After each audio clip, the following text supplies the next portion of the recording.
been promoted a couple times and is a lieutenant. So I'll just call him lieutenant because that is what I'm used to. So at that time, Lieutenant Condi, he'd sit there at the desk and he'd sit there just staring at his phone and he'd just be playing on his phone, whatever. And I thought, this guy isn't paying attention to anything. There's going to be some major thing happen in this building and he's going to have no clue. Well, a while later, we were talking, I think it was on a Saturday during basketball, and he starts talking to me about how he wants to build kind of a multidisciplinary team to respond to scenes. Because he was like, the thing is, people call 911 all the time because 911 is always available.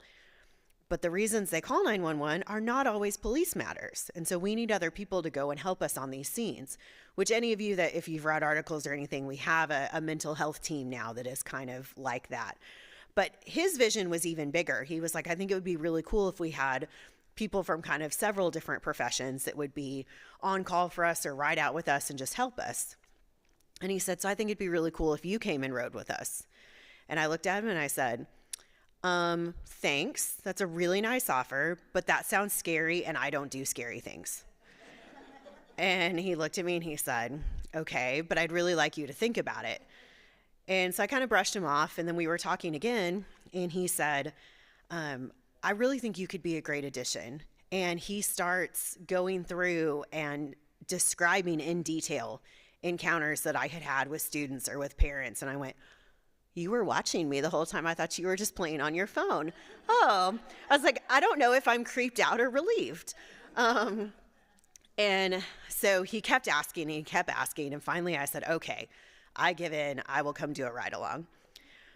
So the first couple of ride alongs were okay, but nothing that made me just think this was anything to pay attention to. And so then what I didn't realize was such a huge privilege at the point was the other officers that worked the church all started saying, hey, would you want to come ride with me? And after I started learning a little more about chaplaincy and how difficult it can be to win your way into a department, I was like, wow, that was a huge blessing that they were asking me to ride with them. So I said, okay, I will ride with all the officers that work the church, and then I'm going to call this a fun little experiment in life, and I'm done. Those things you don't say to God, just FYI, if you didn't know that already. So the night that was my last ride along, I jumped in with Officer McMillan. And basically everything that happened that night was kind of this flashing neon sign from God that said, you're supposed to pay attention to this.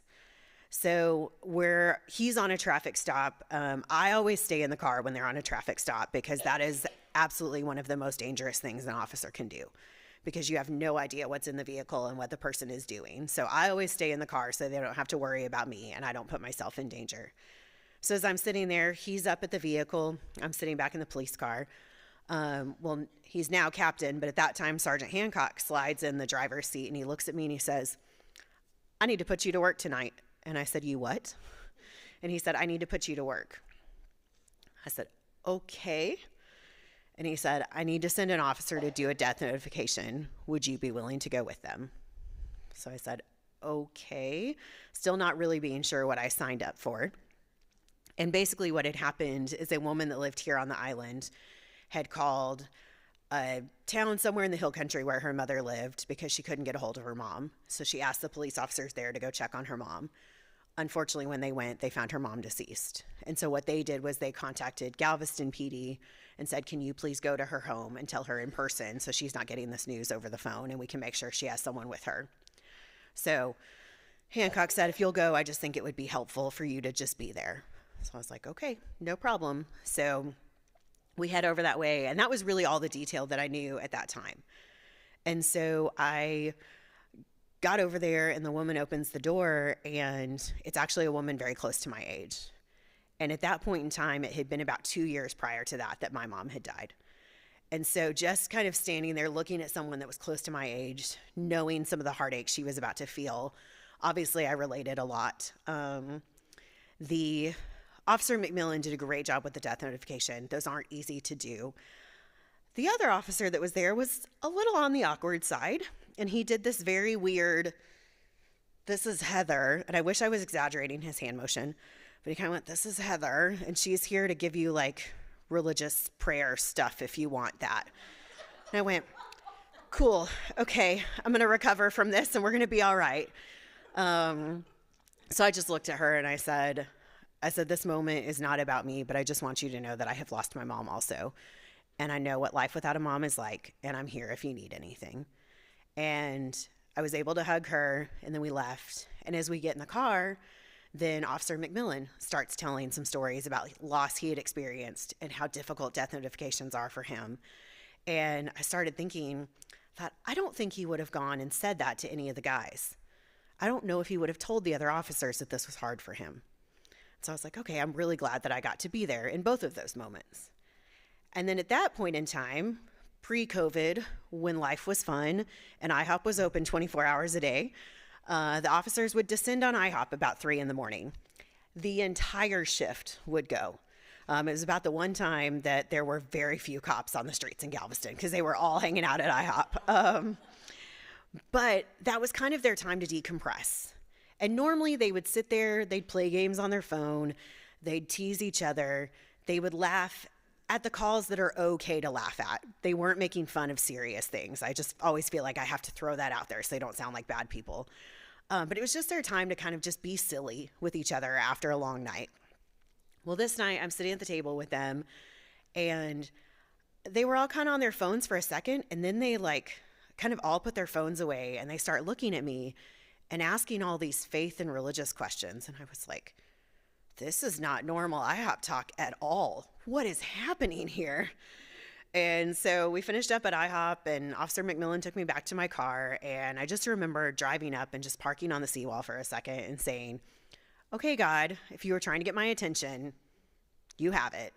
I don't know that I know what this means, but I'm listening. And from there, that's when everything just started falling into place. I kind of became a volunteer official chaplain first, and then that's when the endowment fund stepped in and did the funding. And it's, as crazy it is to say this, I'm in my 8th year full time over there. I don't feel like I've been gone from here that long, but so it's been awesome. I know, it's crazy. So that's kind of the short, long story of how kind of I transitioned from here over to GPD, and it's just been amazing. But what I find a lot of times is people ask me what I do. And that can be really difficult to describe sometimes because it's a whole gamut of different things.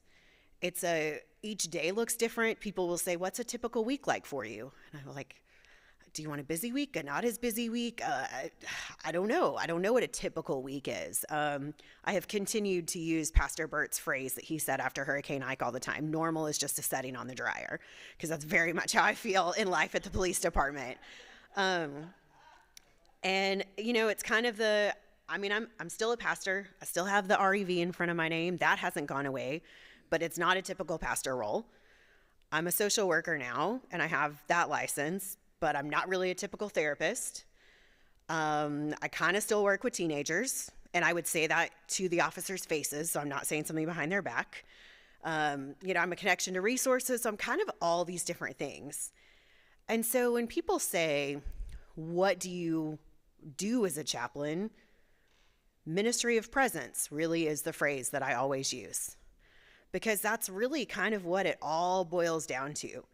The only phrase that I've heard better than that was said by an FBI chaplain at a training I went to. And she said, when people ask me what I do, I tell them I loiter with intent. And I was like, oh, that's great, Dr. Patchett. I am stealing that. So when I don't want to sound as formal as Ministry of Presence, I'll say I loiter with intent. Because you spend a lot of time, you're just walking around checking on people. So it really is, I needed my ministry time to prepare me, but it's very different from any ministry I've ever done, because it's not necessarily, I don't say the name of Jesus a whole lot out loud in my job. I don't grab the Bible and prep Bible studies all the time anymore. I'm not doing a lot of the typical ministry work, but it's been really amazing to see just how God's worked through it. And so that's kind of what I want to look at over these next few weeks and tonight, is kind of what does it look like to kind of look at some of those things that we've always done and we've always known, just from a little bit of a different angle. And so you all know I'm casual. Stop me if you have a question. If you want to hear a story, tell me, whatever. I probably have stories for pretty much everything. I promise I will spare you from any of like the gory descriptions, so don't be afraid of that. I hear enough of it. I don't need to talk about it anymore. But it really kind of is more of just a spiritual and wellness role, which is a really kind of different way to approach it. But I really like this quote that I forgot to put in my notes, so I'm going to turn around. It says, police work is underappreciated and can rapidly shift from long periods of boredom to moments of genuine fear. Having someone on your team to talk to about this, not as a fellow cop, but as a genuine listener, is invaluable. And I really like just kind of that idea of, they really do, sitting in the cars with them, they can be just sitting there hanging out, and all of a sudden, there's a tone that goes off when there's a serious call. And it can go from all of them just joking around, being silly, to that tone goes off and you just see everyone stop. And they just wait. And even the way some things are described on the radio, one of the most unfortunate things I think is a major accident. A major accident could be, my pinky kind of hurts, to some of the horrific accidents that we've seen on the island that have actually been fatalities. So that's a difficult thing. They can be just hanging out, doing whatever, driving around, and all of a sudden it comes across the radio, major accident, injuries unknown, and you have no idea what you're racing towards. And so I just kind of like the way that quote describes that, and having someone that's just a genuine listener, because that's a huge part of what I do in my job, is just listen. And so I kind of want to think about it a little bit. I don't know that ever, if you look in the Bible, that it ever specifically says a ministry of presence. I don't know that it ever specifically says, God was sitting and listening, like some of the phrases that I would use to kind of describe what I do. But I think the way that the Bible references presence is really awesome. And I think there's a whole lot of places that it does. So I tried even to kind of search different ways of can I find out how many times it talks about someone being present in the Bible? And I honestly didn't even know how to search for it to figure that number out, because you'd have to search it in so many different ways. So these are just a few that came to mind for me. And I want you to, if there's some others that you can think of, I want you to throw those out too. The Old Testament, you see God in so many different ways, because we know that, Old Testament, they don't know Jesus yet. So they don't know that there's that tangible physical presence. So it was much more the cloud and the fire guiding the Israelites, the burning bush with Moses, the Ark of the Covenant. That was a big tangible one that they could see and hold and feel, and that they knew. And then they could go to the tabernacle where they knew that God would be with them. So those are kind of some Old Testament ones that came to mind for me. New Testament, you've got Jesus, literally Emmanuel, God with us. So that's a pretty huge reminder right there. A few weeks ago, I did a worship service here specifically for the officers. And it was right on the heels of a very difficult officer death in the department. If you've watched things and put two and two together, you probably figured out how we lost him. It wasn't stated at the request of the family, but that often lends itself to explaining what happened. I'll tell you later, not on stream if you want to know. But in that, I used the scripture of of Lazarus dying, and Jesus going and just weeping with Martha and Mary and the others that were gathered there. And just that show of emotion of Jesus just being so present in the moment and being fully with the people. He didn't have to be God in that moment. He got to be a guy that lost a friend that got to just weep with others. So I think that's a really unique way of just him being present. One of the last promises Jesus makes is being with us until the end of the age. So there's a lot of promise of presence in Jesus. And then, of course, in John and other places in the Gospels, we see the Holy Spirit being promised to be with us. And there's so many scriptures about the Holy Spirit dwelling in us. So those are some that kind of came to mind for me. Is there another one that any of you all can think of? Old Testament, New Testament, God, Jesus, Holy Spirit?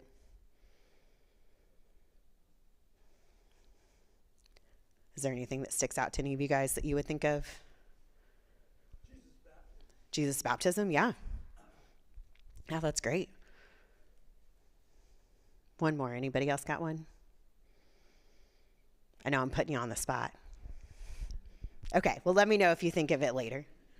There are so many, and that's what you could do a whole just long study on that. And obviously, I didn't want to keep you all here until the middle of the night. But I just think it's neat as I've kind of fleshed out this idea of what does ministry of presence look like for me in my police world, but also what does it look like for that presence to be with us and for us to kind of mimic and follow some of the presence there.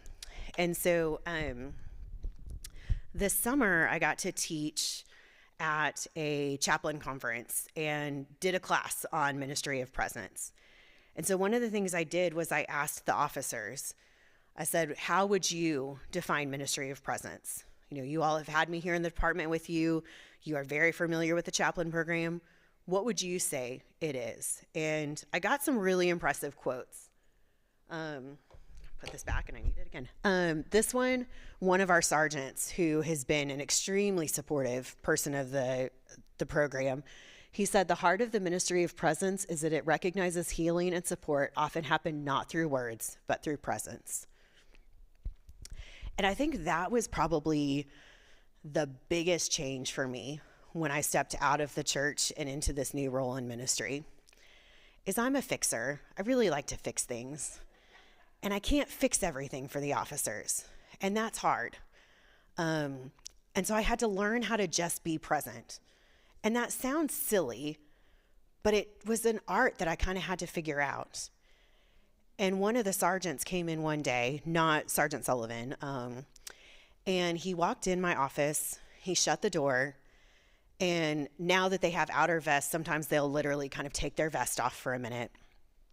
And he took his vest off and he sat down, and I think he was going to try to talk and just started weeping. And he sat there and just cried, and I sat there unsure of if I should say something or not. And I thought, I don't know if I can improve on silence, so I'm going to just be silent. And he finished crying, and he got up, and he gave me a big hug, and he put his vest back on and wiped his face off, and he walked out. And we barely said a word to each other. I think I may have asked him at one point if he wanted to talk. But it was a whole new presence that I had to learn. It was very different than hanging out, talking to a teenager about their problems, or, walking through something with someone in the hospital or things like that. So it was a really different approach to presence. And then I was extremely honored that, and I know that's kind of small, so I'll read slow. But Chief Bally, it's an incredible quote from him. And it says, as chief of police, I see the phrase ministry of presence as one of the most essential and underappreciated aspects of law enforcement chaplaincy. It's not about preaching sermons or quoting scripture. It's about being there, fully present, during some of the most difficult, stressful, and emotionally raw moments our officers and community members experience. In this profession, we face trauma, loss, and pressure daily. Our chaplains step into those moments quietly and without fanfare. They don't need to have the right words. They offer something far more powerful: compassionate presence, active listening, and emotional grounding. Whether it's sitting with an officer after a critical incident, comforting a grieving family at a crime scene, or walking through the halls just to check in, they serve as a reminder that no one has to carry the burden alone. In law enforcement, trust is earned, not given. And when our people trust a chaplain enough to open up, when they seek them out voluntarily, that's when you know the ministry of presence is doing its job. Our chaplains stand in the gap. They are the calm in the chaos, and their presence, consistent, non-judgmental, and rooted in care, is a form of service that helps hold this department together. So I was extremely honored that he took time to write that and to really flesh all of that out. And he has said this publicly, so I'm not saying something that he wouldn't be comfortable with, but I think it's because he himself realized the value of, I need to call Heather and I need a minute to talk. And he wanted to meet up one day, and he was like, can we do it away from the station? So here I was sitting back in the student center where a lot of my ministry started, talking to the chief of police about some really difficult things going on in his life and just getting to be a listening ear for him. And so it's really just a different approach that I have really come to appreciate and to understand. And I've learned a lot of times it's not necessarily about always doing things a certain way, in a humorous way, or having the right thing to say, or sometimes more the wrong thing to say. So I have just a little funny clip for you guys.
Yeah. So we can see there might not be some great ways to be present to people, right?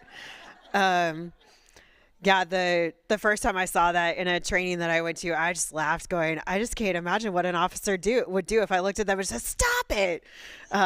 So yeah, definitely an entertaining little video. So if that's not what ministry of presence looks like, what are some things that it actually does look like?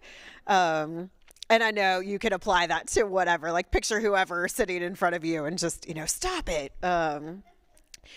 But really for us, it's a matter of just finding ways to consistently be there.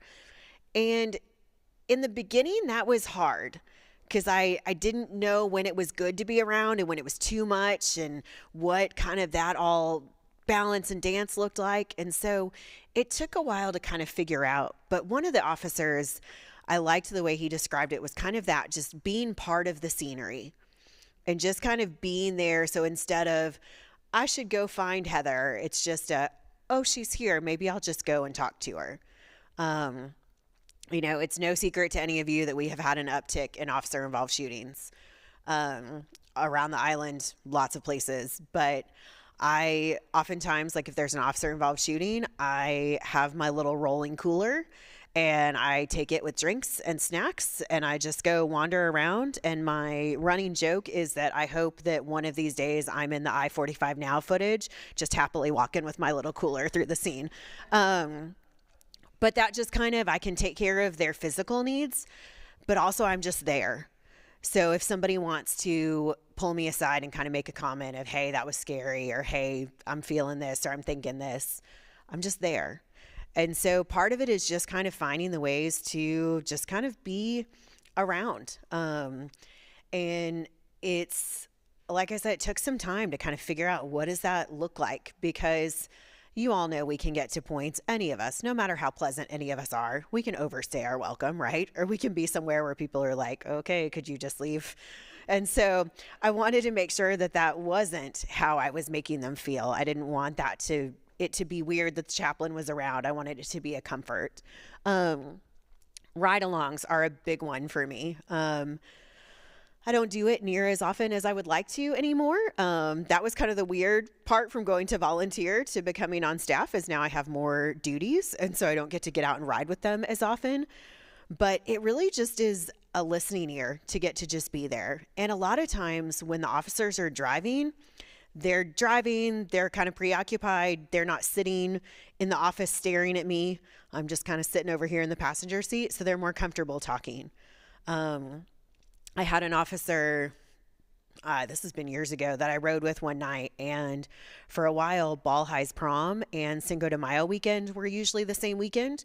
And so we called it Cinco de Promo. And so Stoney and I were riding around during Cinco de Promo, and we spent the whole night driving up and down 3005 because we'd drive out to break up a party and he'd get a call back in town, and we'd go back out for something else and back in town. And he looked at me at the end of the night and he said, "What did you do to me?" And I said, "What do you mean?" And he said, "Well, first of all, let me say we learned something tonight." And I said, "Okay." He said, "We could survive a 12-hour road trip together." I went, "Okay, that's a good thing." But then he looked at me and he said, "But I still need to know what you did to me." And I said, "I don't know what you're saying, Stoney." And he said, "I wasn't going to talk about things tonight, and you did something to me and made me talk." And I said, "But I didn't, Stoney. I just was here and you just felt comfortable." And so those definitely are the easiest place for them to talk. Getting to also be a different perspective. They are in the negative all the time. And so one of the officers said, "You're the thank you in the world of I hate you." I was riding one night with another officer and we were on the seawall, and it was a really pretty sunset that night. And the seawall was his district. And I looked at him and I said, "That's so cool that you get to be on the seawall and watch the sunset every night when you're at work." And he went, "I just am negative all the time and I never even stopped to think about that. So thank you for reminding me of a positive thing tonight." And so kind of just getting to remind them of some of the good in the world and the good in people. And then I get to kind of be creative with what I get to do. I don't have to do things like a therapist does it because I'm not a therapist. I don't have to do things like a pastor does because I'm not always a pastor. I don't have to do things a certain way, so I can get a little creative. Right now in my office, there is a pumpkin that is taped to a tub that the lid is duct taped on so they can't cheat. And I'm doing a competition for the next 4 days if they can guess the weight of the pumpkin. And just funny things to make them come in my office, just give them something silly to think about. Just to bring a little life in there. So I get to be creative about that. And really, it's just finding those spaces and those ways of just being available to them. And the number of them that have gotten comfortable just calling when they need to call, that will text me when they need to text, that will come find me, it's really been amazing. And I really worried in the beginning of what's going to happen if I'm not available sometime and they need me, because cops don't trust easily. They don't open up easily. And so I thought, oh my gosh, if I miss something, I'm going to ruin, their chance to talk or ruin this. And I'm so grateful now that there's enough of a relationship and a friendship and a trust there that if I need to tell them, hey, I can't right now, I know they'll come back later. And that's not something that can be said of all first responder agencies, because not everybody has this kind of program. And so not everybody has this kind of presence. And so you all, as Moody Methodist and as the Permanent Endowment Fund, huge pat on the back to yourselves, because you created something that does not exist everywhere. And it's been a huge blessing to the police department, and it's made a huge difference. And I can't tell you how grateful I am that I get to be the one to get to be there. But obviously, this doesn't just apply in an officer setting. It's not the only place where people need someone to be present and to listen and just be available to them. So I want you guys to think about, I forgot I put this in there. I'll go through this quick and then I'll get to your question. So when officers when they have a use of force, which is basically an idea of they have to do something other than just talk to someone. If they have to use their taser, if they have to use their gun, it's what's called a use of force continuum. And it basically kind of goes through was what force they used justified by what was going on in the situation. I'm not an expert on that, so I'm not going to pretend and go deep into that. But what I did like was one of the officers said, well, you as a chaplain kind of have your own continuum. And just by the fact that you step out on a scene in a polo that says chaplain on it, you have a certain presence just by doing that. That can be bad in some ways. I was eating at the San Luis with some of the officers one night in my polo shirt, and Todd Fertitta instantly came over. I was like, what happened in the hotel? Who died? Why are you here? I was like, I'm just eating. It's okay. So it does. Chaplain carries a certain idea with it, a connotation, assumption that something happened. And so just kind of by being there, that is kind of a command presence in its own way. And so I started thinking about, we really also have kind of our own continuum, and ours isn't obviously using force, but there are times when me just being there and just being that presence is all is needed. But then there's other times that I kind of have to take the next step. And so maybe it's not just being present. Maybe I need to actually go sit and talk with an officer. Or maybe the next step might be, maybe I need to, really bring them in and have just an uninterrupted, deep conversation with them, really check in on them. Or maybe I need to schedule a debriefing with other people.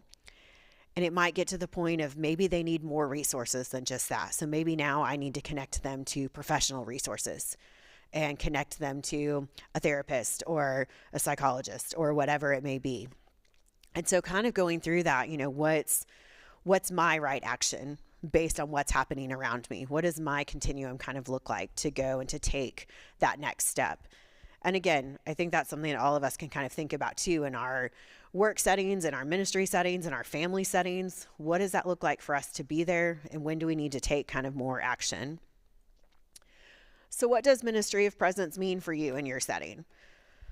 And what does that kind of look like? And how does it look for you to just be present to those around you? You probably would not call jumping in the car with someone a ride along. Just guessing. That's not a word I ever used before I hung out with the police officers.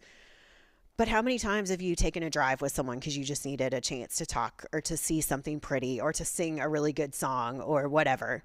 How many times have you just gotten in the car because you just needed to be there for a minute? So it's not a ride along, but it's the same thing, right? How many times have you kind of said, okay, we just need to turn off the TV for a minute and we just need to sit and just be together?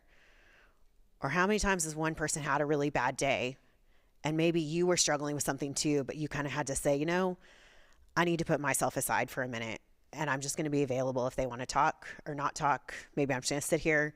Maybe I'm going to go to the kitchen and get them their favorite snack. Maybe it's going to look like, hey, I don't need you to cook dinner tonight. I'm going to go pick up some takeout for us. There's so many different ways that just kind of presence is there. And what I think happens is then that's how we go back and we see those little glimmers of God and of Jesus and the Holy Spirit, like we talked about in the beginning. Those little things we do are those ways that we just remind each other that God is there with us. And I think the best thing is we don't really ever have to explain what we're doing. It explains itself. And I think that's the really beautiful thing about that ministry of presence is it just happens. Does it take some work sometimes figuring it out? Absolutely. Because the problem is once you get it figured out with this person, guess what? It's not the same with this person. So now you got to figure out a whole different tactic because what works for one doesn't work for the other. And I got a whole police department of complicated ones. I love them, but oh my goodness. And so what does that look like to switch your approach a little bit and to be open to what that might look like for someone else?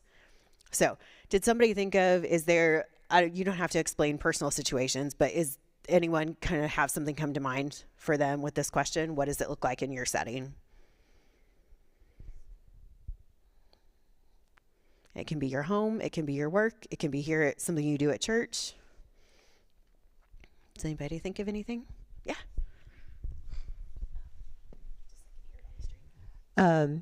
I think a lot of times I spend that presence with my kids. They're both grown, and they'll call me and say, "What are you doing?" And I think, nothing. What's on your mind? And pretty soon I hear about their day, all the problems that have happened, the scenarios that are going on in their life. And then they'll say, well, what do you think I ought to do? And I said, well, I don't know. What should you do? And all of a sudden they're having to think about it. But it's the fact that I'm listening. That's what they want. Yeah. And you never tell them to stop it?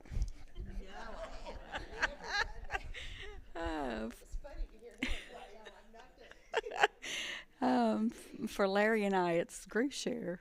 Sometimes we're asked questions about how we would do something or what we think of something they're going through, but mostly it's about letting them talk about their feelings and what they're going through.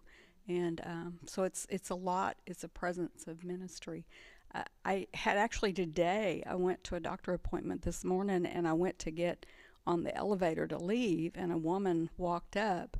And when I looked at her, I could tell she was crying. And I told her, I said, are you having a hard time? And she said, yes. And I said, can I give you a hug? And she just kind of held me for several minutes. And then she thanked me several times for having compassion and giving her a hug.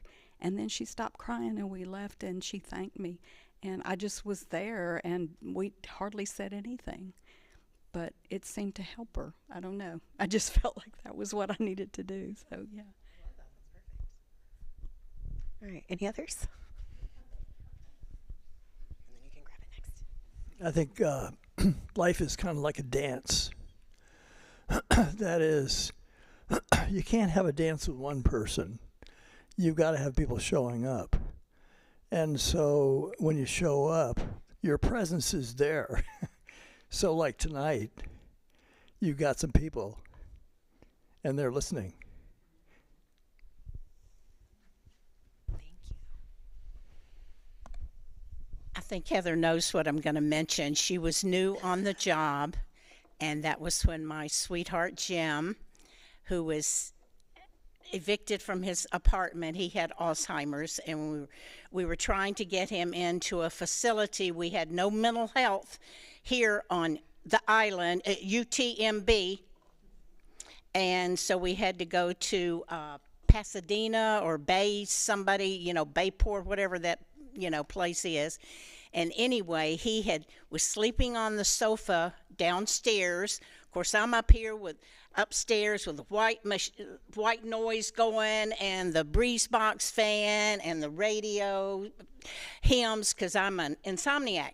So he goes out, leaves the door open, and Heather was new on the job, and Heather and the police found him. I don't know where you found him. 3005 or something. I wouldn't, who knows, And anyway, they tried to arouse, they figured out that it was me and he was staying there. I don't know how you guys even figured that out. Anyway, they kept knocking on the door. Of course, I couldn't hear it because, I got all these machines going upstairs.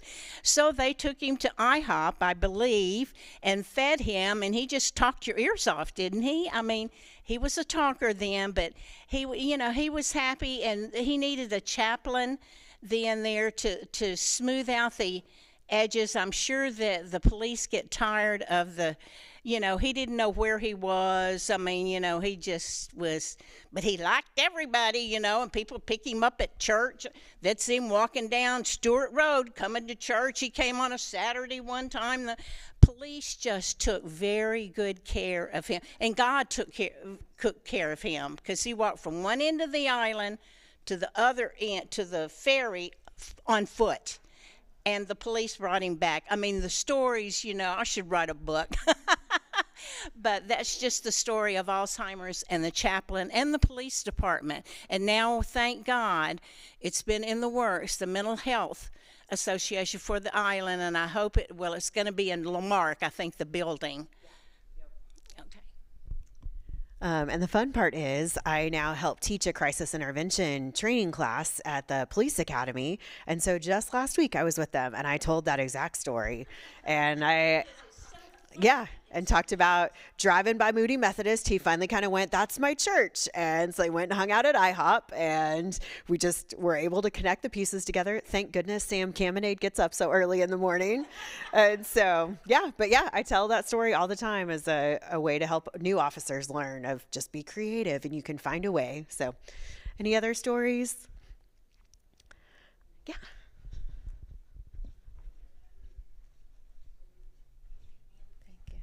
I think sometimes it's just prayer when you're thinking of some people that are having crisis, like now the Hurricane Melissa hitting the islands. So, I think about them and I pray for them, and I think a lot of people that are praying are also going to reach them. So sometimes to me, the prayer makes a big impact.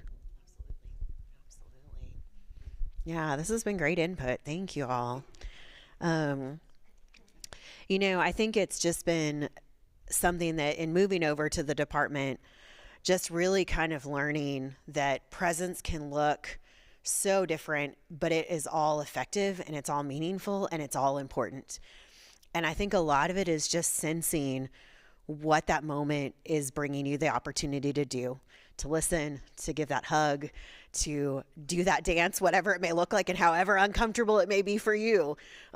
When that sergeant came in my office and just sat there and cried, I didn't know what to do. And when he walked out, I overthought. Did I mess something up? Did I not ask him questions? Did I not do the right thing?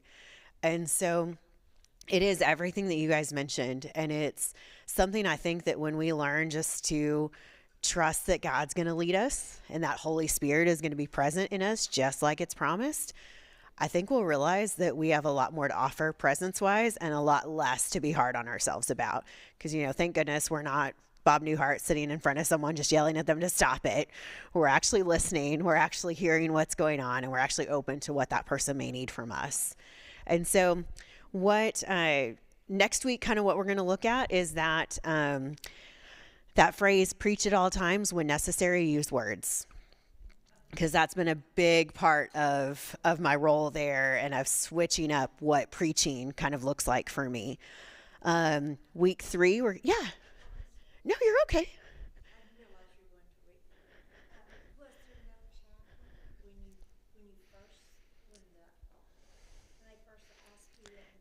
Gosh, yeah, that's a great question. She asked if there wasn't a chaplain.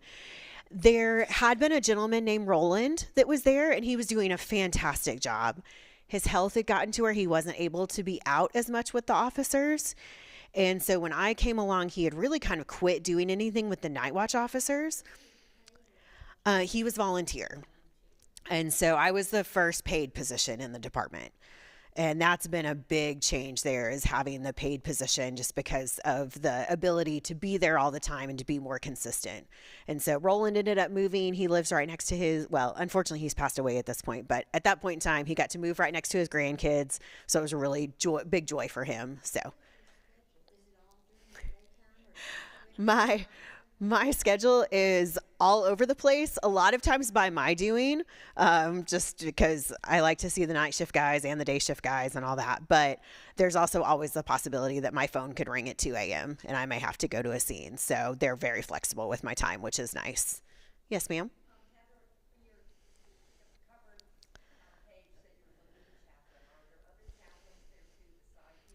So we technically do have some others. The level of time and commitment they can give all varies, because the others are all volunteer.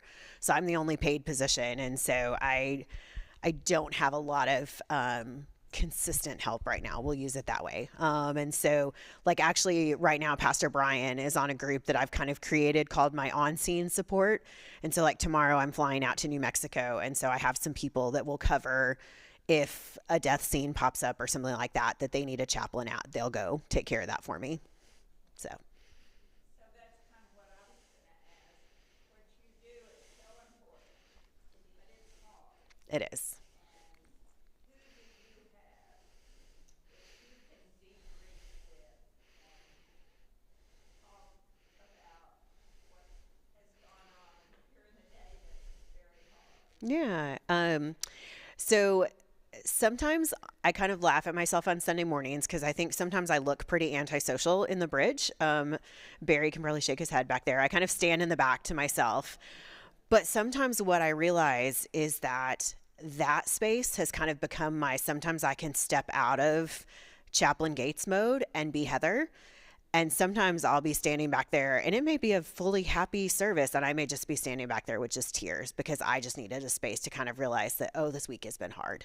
I wasn't necessarily great about it before, but now I very consistently see a therapist, because I know I need that space to talk, because I have to hold everything confidential. So I have to be very careful who I say anything to. Poor Brian gets a lot of my dumping. I'll text him sometimes and say, hey, I just need to, but I do have to be cautious that I don't just share things with anyone, because I would break the trust of the officers. So having a therapist now has been very huge for me. And I have another chaplain friend that's, she's on that firefighter side, but I love her anyway. But she's one that I can call to, and she understands the first responder side of it. So it's nice to kind of be able to, if I need to describe some gory or hard details to someone, she's usually a quick phone call, because I know she can take all that. So, yes, sir.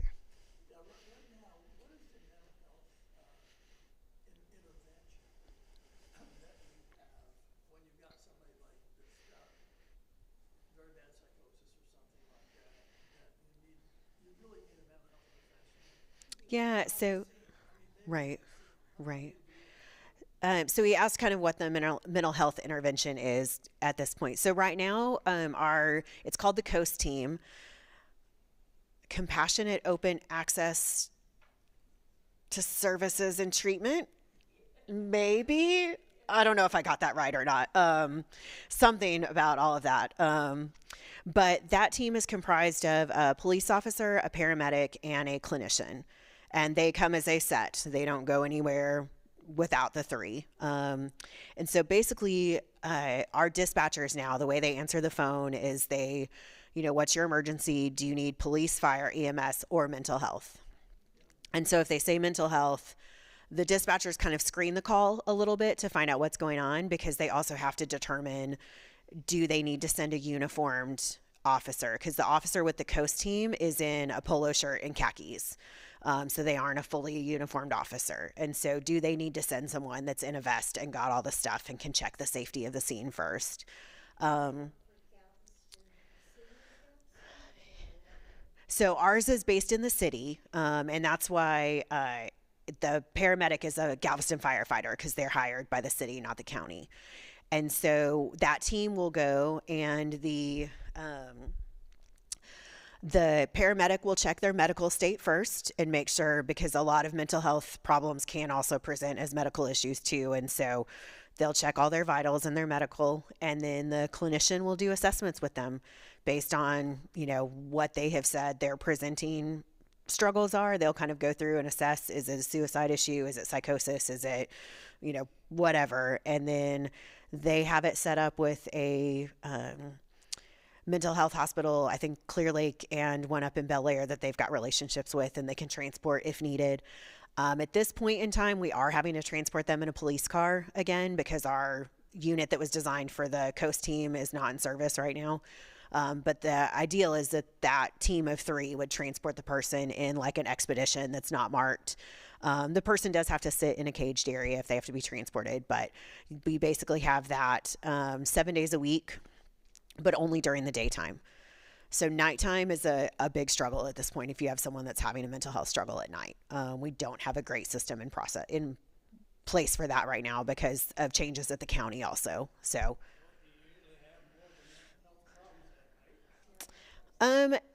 sometimes yes and no.